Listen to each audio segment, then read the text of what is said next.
So next a panel is on liquid biopsy and NGS interpretation. And we again have a esteemed panel of Dr. Govind Babu sir, Dr. Reshma, Dr. Vamsi, and Dr. Satish. So we have Dr. Ayan Bhattacharya also, sir. Dr. Ayan Bhattacharya. So, welcome all here. So this is a case, I took it in one situation where we do a liquid biopsy and we prefer it, but we'll have opinion beyond that also. So a patient with lung cancer had exon 19 mutation, non-Jefferson, had a progressive disease, and then progressive disease, we did lung biopsy, exon 20 T790M. Maybe we can start with Dr. Satish. What you'd have done? I did a lung biopsy, and not necessarily my colleagues agreed to it. Say we could have done liquid biopsy beforehand. I'll try to have a preferentially with a liquid biopsy. If liquid biopsy comes negative, then I try to go for a biopsy the lung mass or that sequence. Okay, Dr. Vamsi. Sir, I'm here. Yes. So what you would have done? Liquid biopsy, tissue biopsy, liquid biopsy advantages, and how you'd approach if everything was there, at your center or at hand. So for EGFR, I think the liquid biopsy for looking for T790 is pretty well established, and I would have done that. If the liquid biopsy was negative, I would have done a lung biopsy. But in that lung biopsy, I would have also looked for a broader panel, because then I would want to see that do I have a MET, do I have anything else also in it? And of course, a biopsy also helps me remove that doubt of a small cell cancer. But first step, I would do a liquid just to look for the T790 and the coexisting mutation which was there before. Govind Babu sir? Yeah, Kumar, the concordance between liquid biopsy and tissue biopsy is good. But if tissue biopsy is easily possible, then I would first prefer to do a tissue biopsy. But if I'm looking at the mutation specifically for T790M, there's a very good concordance, so that is fine. But as Vamshi said, we need to look at the other mechanisms of resistance and progression as well. So if you can comfortably do a tissue biopsy, I would prefer that. Thank you, sir. Dr. Ayan, there is a supraclav node, so why we have to? Go ahead. That was a very node. Just great comment. Go ahead. Someone was making a comment. There was a supraclavicular node, easy way out. I totally agree. Whoever made that comment. So clinical examination is not gone. JP, yes. Sir, absolutely right, sir. Yeah, JP, when I meant biopsy, either of them, a metastatic site or the primary. Yes, sir. Yes, sir. I completely agree. Dr. Ayan, in your practice. Sir, as you know, you have come to me once, and I belong to a peripheral part of West Bengal. So every time tissues are not available with us till now, it is a very big difficulty to get the endoscopic bronchoscopic biopsy.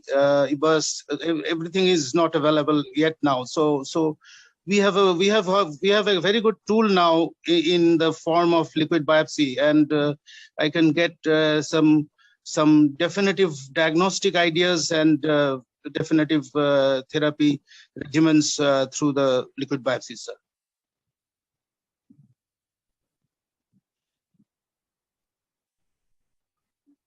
Am I audible, sir? So, Yes.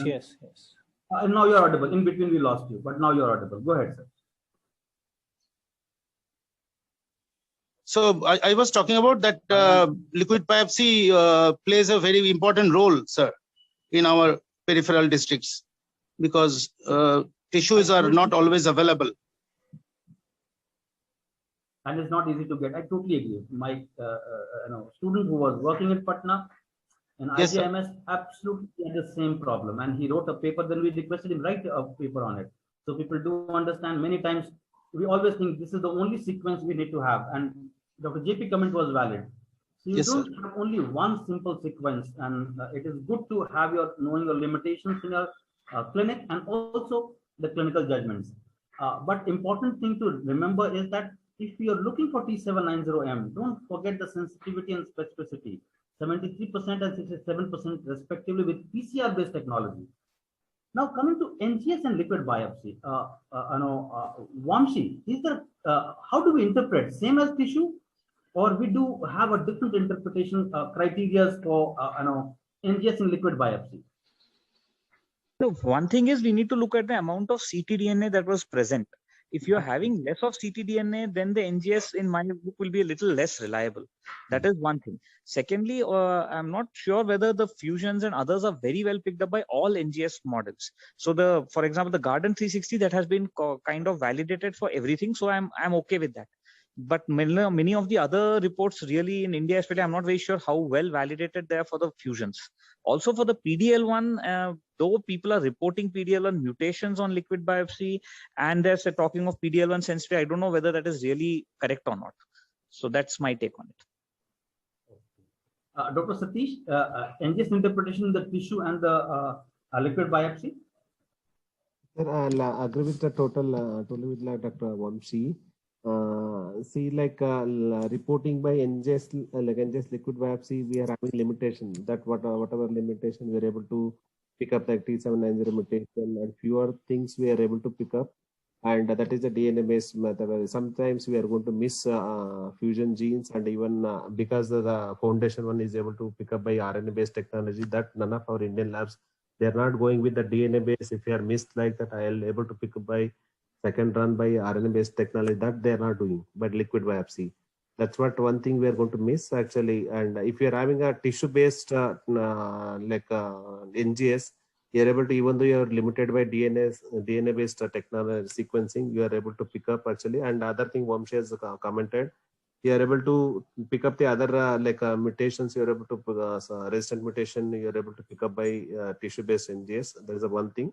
And other thing, like even the histopathology, that is a transformation to small cell lung cancer, you're able to pick up actually. That is a one advantage. But only thing is it like everyone is easily we are able to advantage of doing a tissue diagnosis in every cases about doing a follow-up resistant. One thing is that we are able to do this as a screening by liquid based NGS. I'll try to do. If comes negative, then I'll try to. If the feasible for biopsy the lesion, either a lymph node or lung mass, anything, I'll try to go. Thank you, Dr. Satish. Dr. Reshma, any comment from your side? Sir, and many times in metastatic cases with a low tumor burden, we have a lot of false negative with liquid biopsies. So tissue biopsies are much better in this scenario. And also, like sir pointed out, for immunotherapy, it's a little not reliable because we are not very sure of the technology they're using, the validation. So Govind Babu sir, liquid biopsy and tissue biopsy, NGS interpretation. Yeah, I think the labs are getting definitely better now at doing these. So I think some of the labs in India are very good, and we can look at the ALK as well.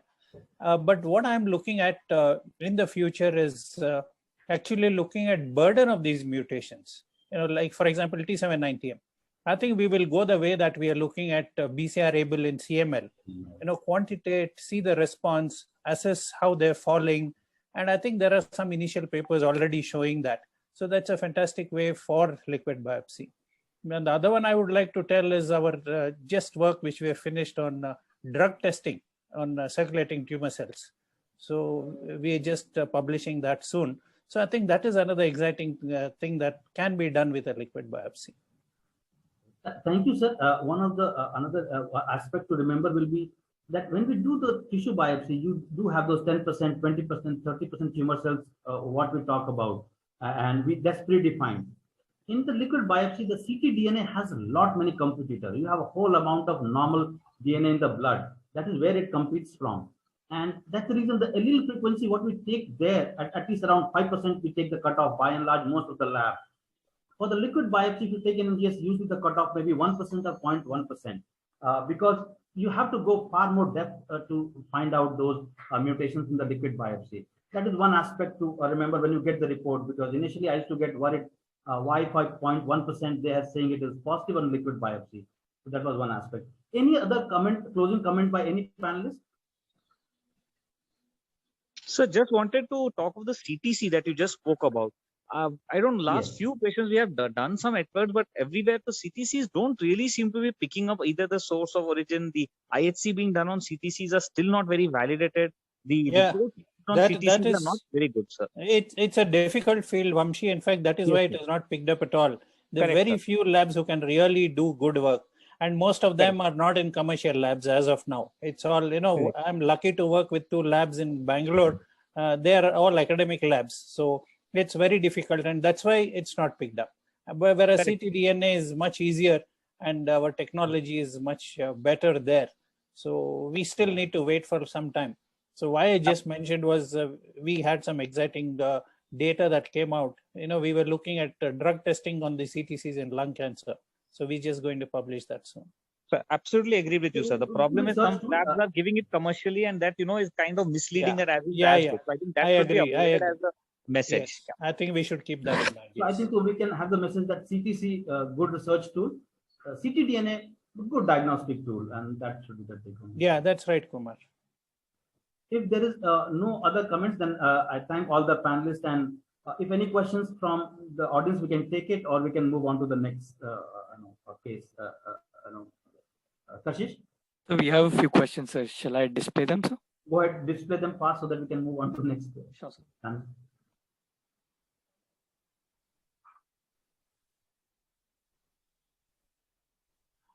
Cost of NGS, private labs will go for NGS in squamous cell carcinoma. That's what the question is from Prashant. So the cost of NGS in private lab, whatever I have seen, depending upon the panel, it varies from 20,000 to 70,000 in India. Outside, it may go up to around 2.5 lakh. That's the average cost. Any good Indian lab is reporting subtypes of ALK mutations.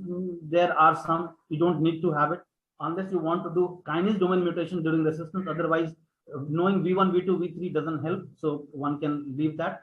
Next, any other question? The next question is from Dr. Satish, sir. Satish, so, I answered that. Oh, sorry. ALK mutation, kinase domain mutation, yes. Almost any kinase domain mutation people then do, or they can do that kinase domain mutation. Knowing subtype of fusion partner, and where the ALK you have the fusion site, that is what we call V1, V2, V3. It doesn't help today.